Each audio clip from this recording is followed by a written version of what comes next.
Floridar or Pronoundar, every pony. This says BronyDan. It's not original, but hey, you try coming up with originality these days. The tugboat, for its size, is the most powerful craft to float. And the star tugs are the powers behind the docks and waterways that make up the big city port. This is Tugs. If there is ever a children's series that slips under people's radar, that would probably be Tugs. I mean, I can't understand why so many people don't talk about it. I mean, it did only make 13 episodes, but those 13 episodes act as a snippet to what could have been a true children's classic had they been given the chance. And considering this year will be the 30th anniversary, let's give this series the proper respect it deserves by looking over what gave it its cult status. Let's take a look at Tugs. Now I know the first thing going through your head when watching this, because it's the same thought everyone else had, and that's... Hey!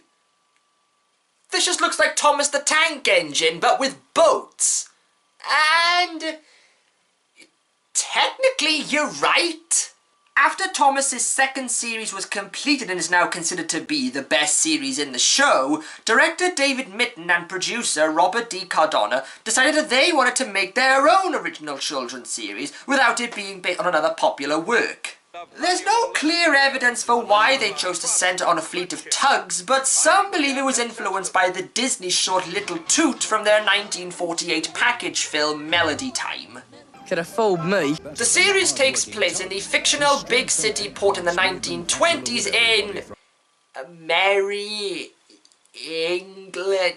Yeah, the series never properly clarified where it was set. And focuses on the business rivalry of two tug fleet companies, the Starfleet and the Z-Stacks, as they compete with each other for contracts in and out of the harbour, while also learning life lessons through the narration of Captain Star. I sometimes think choosing Star as the name of our narrator couldn't be a coincidence, considering who was narrating the sister show. I think one of the key elements of why Tugs was always so appealing is that you've got two sets of a good ensemble cast. With the Star Tugs, you've got 10 Cents and Sunshine, the two switchers. They're like the show's equivalents of Thomas and Percy. Very cheeky, but hard workers and loyal to their friends. Bring in the tramper, Nantucket. Old dirt bucket. No wisecracks, just get moving. Big Mac is the muscle of the group. OJ is the oldest and wisest of the fleet. I mean, how can he not be? He's Welsh. We should work together, not fight each other. Never fought when I was a young tug. Top Hat, the railway tug, is the pompous, self-important one who looks down on everyone. Warrior is the gentle giant, though sometimes he is a little clumsy. And Hercules, who... Yeah, it's not easy to identify you, is it, Hercules? Afraid not, old darling. Maybe it's because he doesn't appear as much as the other tugs, and when he does, it's only for like 2 minutes. The Z-Stacks, led by Captain Zero, are more or less your bog-standard foils for the heroes, but they're still enjoyable. Zoran's the typical scheming villain, while Zip and Zug are basic comic relief, and Zack is the heavy.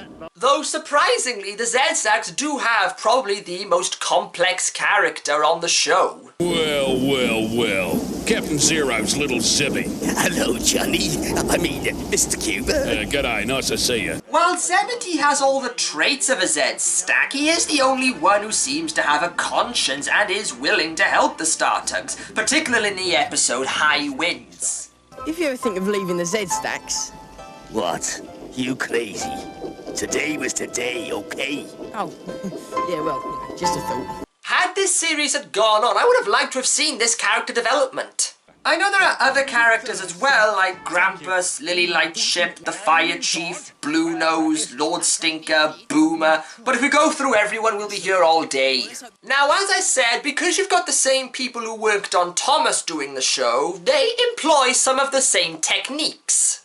All of the models used are remote controlled, like Thomas. Now can somebody please tell Phantom Strider this? It's remote controlled models, not stop motion, you bloody Aussie simpleton. But Tugs on its own was much more complicated. Because the chassis was so heavy, they couldn't be controlled like Thomas, so they had to have wheels under the water and then pulled via invisible strings. The controls, therefore, were limited to just the eyes and heads, which actually move in this series, giving the characters a bit more of a personality. And keep in mind as well, you're working on a miniature set with models, all within a giant tank of water. Look at this behind the scenes footage. It gives you a good idea of the work that went on to create this world, and it really does make you appreciate everything and everyone involved. Speaking of work, I am surprised at the scope and range of this series. Sometimes you'd have the charming character interactions you'd expect from a Thomas episode. Sunshine! Only good for day workers here. Might brighten you up a bit, top hat. I resent that. Followed by immediately a suspenseful piece of drama worthy of Jerry Anderson. The barges groaned under the strain, but they couldn't hold. The logs forced them aside and rushed dangerously downriver. Good heavens! In this current they'll wreck the whole quayside and us as well. Which I suppose does make sense since David Mitton did work with Jerry Anderson in the 60s on some of his shows like Thunderbirds and Captain Scarlet.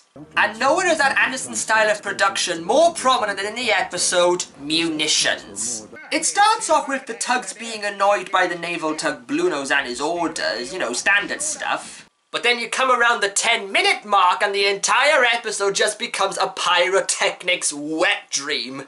I told you to move that! Now look what's happened, you dummy! Oh no! Start engines, quick! Oh, Jay! His engine's out. I'm going into help. Don't be a fool, 10 cents! Get out of there! Okay, warrior. Here's Zoran, give me a hand with his fire barge. It's gonna go any second. I've got to get out of here.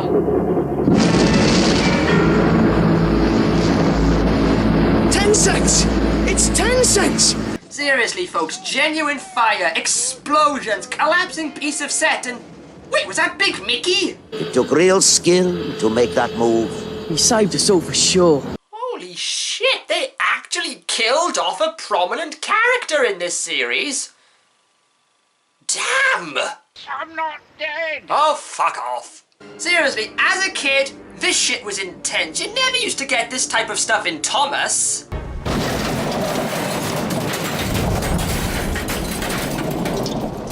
At this point. And then, of course, it ends with the obvious but powerful words. Always respect fire. If you don't, it will destroy you, your surroundings, and your friends. And again, like Thomas during Series 5, Tugs knew how to scare the shit out of us. I love it when these type of shows use nighttime sections because you get fog, and it's always that thick, rolling type of fog that sends shivers down your spine just by looking at it, and then... Oh, look at the water. It's bubbling. It's... What is it, 10 cents? What do we do? How do I know? Oh, look at that. Oh, it's a galleon, isn't it?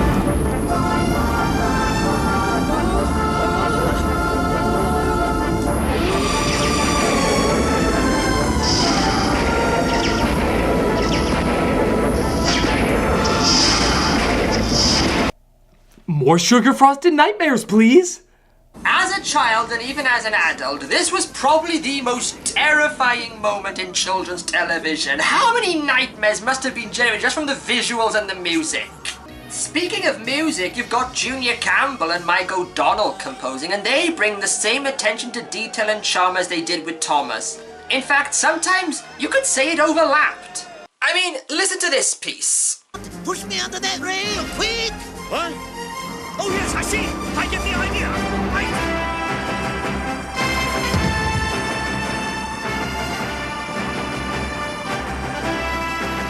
Tell me you can't hear Oliver's theme.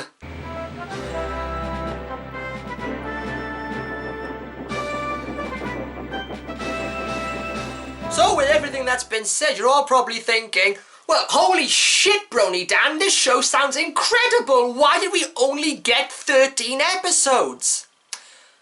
Well, the simple answer to that is this. Money. Basically, what had happened was that TVS and Clearwater Features, the companies that produced and financed Tugs, both went into bankruptcy after the series concluded. This is especially tragic since Mitten had confessed that he had already written over 90 scripts and story ideas for Tugs, which would have meant more characters and locations outside of Big City. But that's not fair! After Tugs had ended, Mitten would return to Thomas to direct the third series and would stay with the franchise until his retirement in 2003 following Series 7. Cardona would emigrate to Canada where he would create another Tugs-themed kids show called Theodore Tugboat, which I have never seen, but it does have its own following like Tugs, so who knows, I may give it a shot one day. Britt Allcroft then bought out Clearwater Features and merged it with her own company, meaning that she was able to use some of the models and sets for Thomas. For example, look, there's OJ and Peter Salmon, the refreshment lady. Yeah, that's just disturbing. Well, despite the rather unfortunate end, Tugs is still remembered by those who saw it at a young age. In fact, I don't think there's even a fan base that seems to be as dedicated as the Tugs fans. If you are interested in them, then I would recommend checking out the Star Tugs Company. These are a select group of fans who take pride in their love for Tugs, and not only showing off the memorabilia, but also having managed to get nearly all the original Tugs models and preserving and displaying them for the public. Seriously, go check out their Facebook page. You can find all you want about them there. Tugs was really part of that golden age of children's television, where creativity and imagination went a long way. While it didn't have the longevity of some other classic shows like Thomas, Postman Pat and Fireman Sam, it still manages to hold itself up against those shows even when they were in their prime. It really is that rare breed of show that could never be recreated and just seems to grow in popularity with every generation as people discover the charm, spectacle and the love for Tugs. And at least there's nothing from Tugs that leaves a bad taste in your mouth. Where are we gonna play today? Salty's Lighthouse.